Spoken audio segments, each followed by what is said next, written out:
Alright guys, so we're back with the washing machine that's made of Lego. You can see I've removed the door because doesn't seem to run well with it. We're gonna destroy it with this brick here.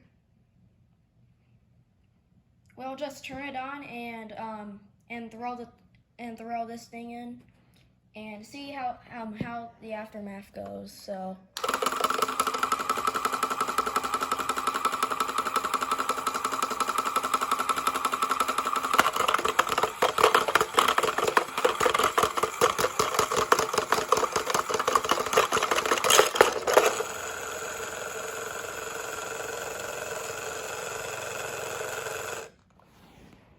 alright, so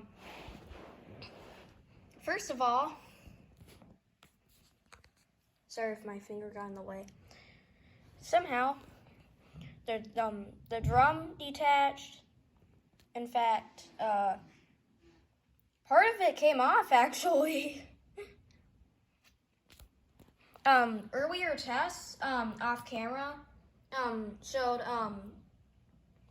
the detergent drawer coming off. I guess it wasn't gonna come off this time. And we'll see inside. And yeah, that's some total carnage right there. I'm gonna call it an INSTAKILL. Bye guys.